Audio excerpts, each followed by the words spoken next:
an expensive, bizarre machine few have ever seen, and no one has ever seen it work. It's hidden away under tight security inside this government building.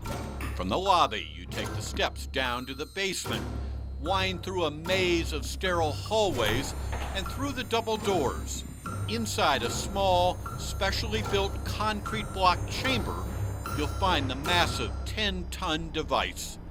No, it's not the missing Roswell spacecraft. Technically, it's called a biological mass energy extraction and recovery device. But most people around the state scientific laboratory know it as a mistake. In fact, it was a colossal blunder we first told you about in 2013. It's a glaring example of government waste and incompetence at its worst. A snafu that is costing taxpayers today millions of dollars to correct. Even though the BioMir device was installed just 6 years ago, today a team of demolition experts are ripping it out. Walls are being torn down and concrete is being jackhammered. This is what happens when government officials screw up. The man responsible for cleaning up this mess is General Services Cabinet Secretary Ed Burkle. We would never do that today, Larry. We would never do that again. To understand what happened, you have to go back 10 years. Planners were designing a new state scientific laboratory in Albuquerque. They decided New Mexico needed an animal digester. That's right, an animal digester. You see, the state scientific lab not only deals with human health issues, but animal welfare as well. Veterinarians with New Mexico's Department of Agriculture are charged with investigating and preventing outbreaks of disease that affect the state's animal population: deer, elk, horses, cattle, sheep, prairie dogs, mice, even fish. Because some illnesses are contagious, like hoof and mouth and plague, the carcasses of diseased animals must be safely disposed of. In the past, they were incinerated, but air quality regulations today prohibit that option. The answer? An animal digester. Jeff Whitty is New Mexico's Agriculture Cabinet Secretary. He spoke with us by satellite from his Las Cruces office. Essentially what it does is it'll break down animal carcasses into a safe, disposable form.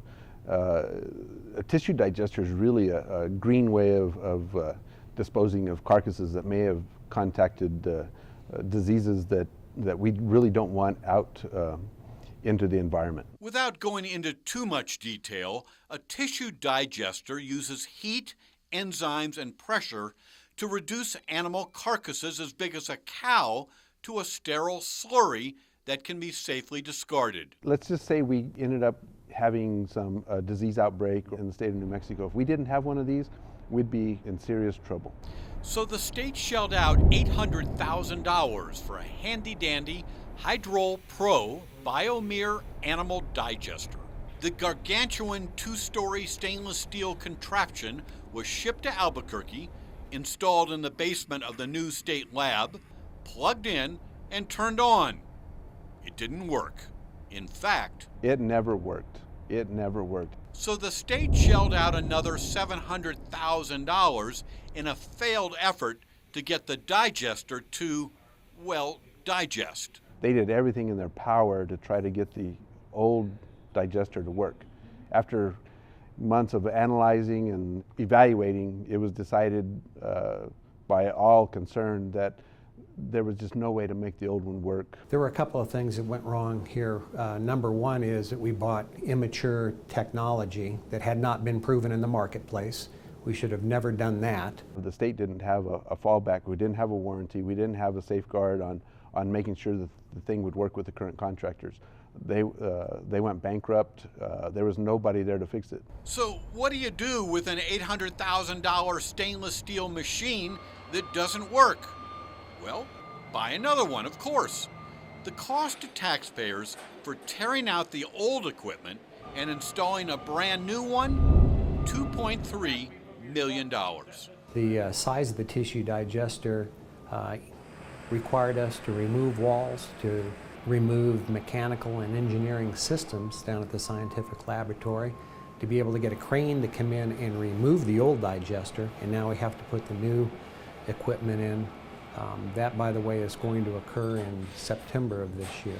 So a lot of that $2.3 million was in what we call the demolition and decommissioning services of the prior tissue digester.